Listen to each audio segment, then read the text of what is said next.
Assalamualaikum warahmatullahi wabarakatuh. Hai teman-teman, kembali lagi bersama saya Emma Aulia Saragi. Jadi pada video kali ini saya akan menjelaskan tentang bimbingan konseling pola 17+. Namun sebelum saya lebih lanjut menjelaskannya, bagi teman-teman yang belum subscribe, kiranya bisa subscribe dan jangan lupa like, comment, and share.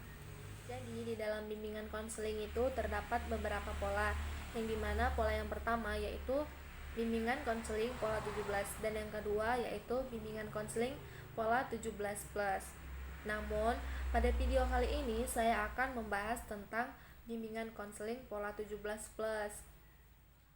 Namun di sini saya akan menyinggung sedikit tentang bimbingan konseling pola 17, yang dimana di dalam bimbingan konseling pola 17 ini terdapat 4 poin, yang dimana poin yang pertama yaitu wawasan. Di dalam wawasan ini terdapat pengertian, tujuan, asas, dan juga fungsi. Poin yang kedua yaitu bidang bimbingan. Dalam bimbingan pola 17 ini, bidang bimbingannya terdapat 4. Dalam poin ketiga yaitu ada jenis layanan. Pada pola 17 ini jenis layanannya yaitu ada 7. Dan yang poin keempat yaitu ada kegiatan pendukung, di mana kegiatan pendukung pada pola 17 ini terdiri dari 5. Demikian. Jadi selanjutnya di sini saya akan membahas tentang bimbingan konseling pola 17+. Jadi di sini bimbingan konseling pola 17 ini tidak jauh berbeda dengan bimbingan konseling pola 17, yang dimana sama-sama memiliki 4 poin, yang dimana poin yang pertama yaitu wawasan. Di antaranya itu terdiri dari pengertian, tujuan, asas, dan fungsi. Yang pertama saya akan menjelaskan tentang pengertian. Pengertian bimbingan konseling pola 17 itu sendiri adalah pola bimbingan dan konseling pola 17 adalah pemberian bantuan kepada peserta didik melalui 6 bidang bimbingan, 9 layanan, dan 6 layanan pendukung yang sesuai dengan norma yang berlaku. Selanjutnya di sini saya akan menjelaskan tentang tujuan. Di dalam bimbingan konseling pola 17 ini terdapat 2 tujuan, yang dimana di antara keduanya ini salah satunya itu tujuan umum, yang keduanya tujuan khusus. Yang pertama di sini saya akan menjelaskan tentang tujuan umum. Tujuan umum dari bimbingan konseling pola 17 itu yaitu membantu peserta didik mengenal bakat, minat, dan kemampuannya, serta memilih dan menyesuaikan diri dengan kesempatan pendidikan dan merencanakan karir yang sesuai dengan tuntutan kerja. Yang kedua yaitu ada tujuan khusus, di mana tujuan khusus dari bimbingan konseling pola 17 itu sendiri yaitu membantu peserta didik agar dapat mencapai tujuan-tujuan perkembangan meliputi aspek pribadi, sosial, belajar, dan juga karir. Selain itu, di pola 17+ ini juga memiliki beberapa fungsi, yang dimana yang pertama yaitu fungsi pemahaman. Fungsi pemahaman ini sendiri yaitu fungsi yang menghasilkan pemahaman peserta didik tentang diri dan lingkungan. Yang kedua yaitu fungsi pencegahan. Fungsi pencegahan ini sendiri yaitu fungsi yang berupaya mencegah peserta didik agar tidak menemui permasalahan yang dapat mengganggu, menghambat, atau menimbulkan kesulitan dalam proses perkembangannya. Jadi yang ketiga yaitu ada fungsi perbaikan, yang dimana fungsi bimbingan dan konseling dalam membantu peserta didik mengatasi berbagai permasalahan yang dihadapi. Yang selanjutnya yaitu ada fungsi pemeliharaan. Fungsi ini bertujuan untuk menjaga agar perilaku peserta didik yang sudah baik jangan sampai rusak kembali. Yang selanjutnya yaitu ada fungsi pengembangan. Fungsi pengembangan ini sendiri yaitu fungsi dalam mengembangkan seluruh potensi dan kekuatan yang dimiliki peserta didik.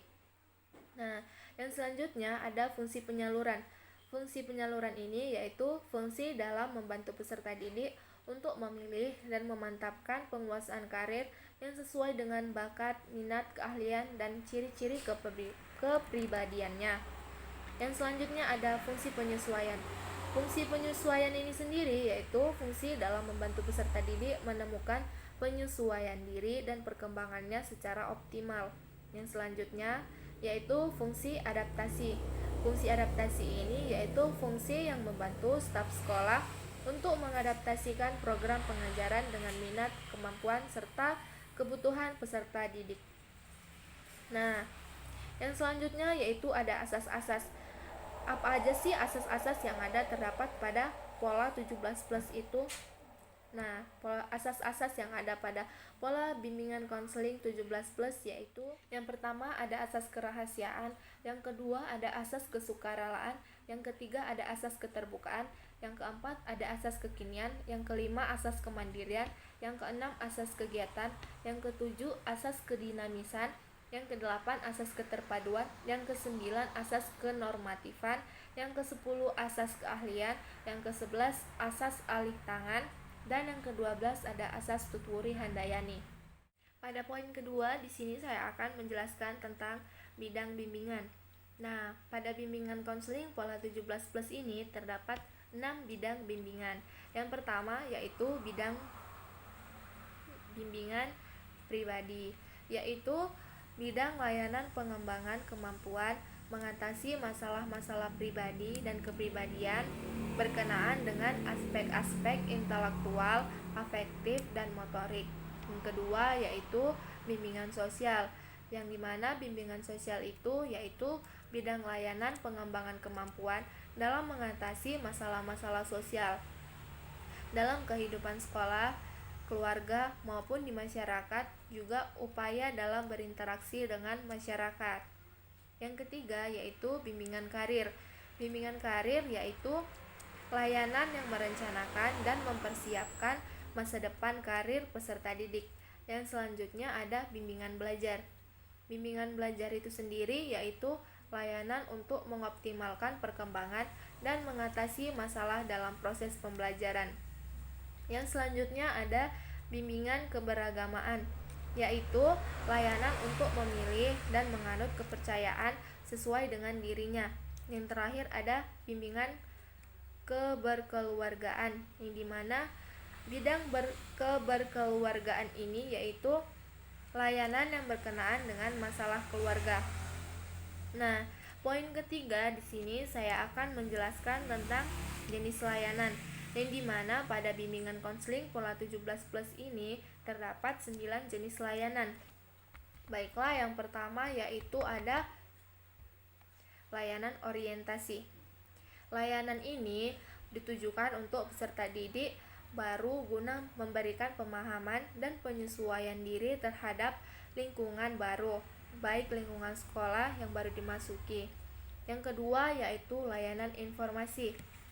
Layanan yang bertujuan untuk membekali peserta didik dengan berbagai pengetahuan dan pemahaman tentang berbagai hal yang berguna untuk mengenai diri, merencanakan dan mengembangkan pola kehidupan sebagai pelajar, anggota keluarga, dan anggota masyarakat. Yang selanjutnya yaitu ada layanan penempatan dan penyaluran. Layanan ini yaitu serangkaian kegiatan bimbingan dan konseling yang membantu peserta didik agar dapat menyalurkan atau menempatkan dirinya dalam berbagai program sekolah, kegiatan sekolah, penjurusan, kelompok, belajar, pilihan pekerjaan, dan lain-lain. Yang selanjutnya yaitu ada layanan pembelajaran, yang dimana layanan pembelajaran itu adalah layanan yang memungkinkan peserta didik mengembangkan sikap dan kebiasaan belajar yang baik, materi belajar yang cocok dengan kecepatan dan kesulitan belajarnya, serta berbagai aspek tujuan dan kegiatan lainnya yang berguna untuk kehidupannya. Yang selanjutnya yaitu ada layanan konseling perseorangan, yaitu layanan yang memungkinkan peserta didik memperoleh pelayanan secara pribadi melalui tatap muka dengan konselor atau guru pembimbing dalam rangka pembahasan dan pengentasan masalah yang dihadapi peserta didik. Nah, yang selanjutnya ada layanan bimbingan kelompok. Layanan bimbingan kelompok ini yaitu layanan bimbingan dan konseling yang memungkinkan sejumlah peserta didik secara bersama-sama melalui dinamika kelompok memperoleh berbagai bahan dari narasumber tertentu. Nah, yang selanjutnya ada layanan konsultasi.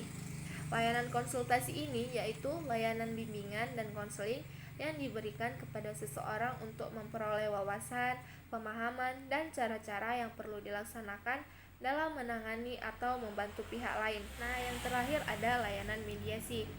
Layanan mediasi itu yaitu layanan bimbingan dan konseling yang dilaksanakan konselor terhadap dua pihak yang sedang dalam keadaan tidak menemukan kecocokan, sehingga membuat mereka saling bertentangan dan bermusuhan. Nah, yang selanjutnya poin keempat, di sini saya akan menjelaskan tentang kegiatan pendukung. Dalam bimbingan konseling pola 17+ ini terdapat 6 kegiatan pendukung, yang dimana yang pertama yaitu aplikasi instrumentasi. Aplikasi instrumentasi ini yaitu kegiatan pendukung berupa pengumpulan data dan keterangan tentang peserta didik dan lingkungan yang lebih luas yang dilakukan baik dengan tes ataupun non-tes. Yang kedua yaitu himpunan data. Himpunan data itu sendiri yaitu kegiatan untuk menghimpun seluruh data dan keterangan yang relevan dengan keperluan pengembangan peserta didik. Yang selanjutnya ada konferensi kasus. Nah, konferensi kasus ini yaitu kegiatan bimbingan dan konseling untuk membahas permasalahan yang dialami oleh peserta didik dalam suatu forum pertemuan yang dihadiri oleh berbagai pihak yang diharapkan dapat memberikan penyelesaian. Nah, yang selanjutnya ada kunjungan rumah. Kunjungan rumah ini yaitu kegiatan yang dilakukan untuk memperoleh data, keterangan, kemudahan, dan komitmen bagi pemecahan masalah yang dialami peserta didik melalui kunjungan rumah. Yang selanjutnya ada alih tangan kasus. Alih tangan kasus ini sendiri yaitu kegiatan bimbingan dan konseling untuk mendapatkan penanganan yang lebih tepat dan tuntas terhadap masalah yang dialami peserta didik dengan memindahkan penanganan ke pihak yang lebih kompeten dan berwenang. Nah, yang terakhir ada terapi kasus, yaitu kegiatan pemecahan masalah dengan buku. Nah, jadi cukup sekian penjelasan dari bimbingan konseling pola 17+. Namun, di sini saya akan memberitahukan volume kegiatan pada bimbingan konseling pola 17+. Yang pertama yaitu ada layanan orientasi. Layanan orientasi ini dikisahkan berjalan dari 4-6%.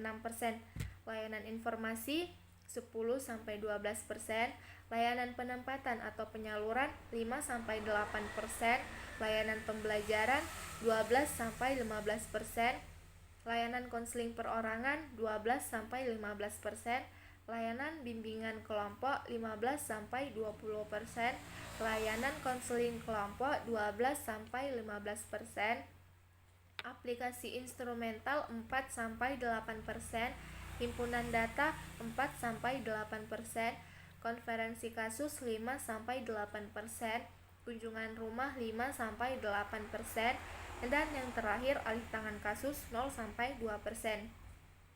Nah, demikian penjelasan yang dapat saya sampaikan dan saya harapkan bisa bermanfaat bagi teman-teman semua. Demikian video saya, dan jangan lupa untuk like, comment, share, and subscribe. Bye-bye.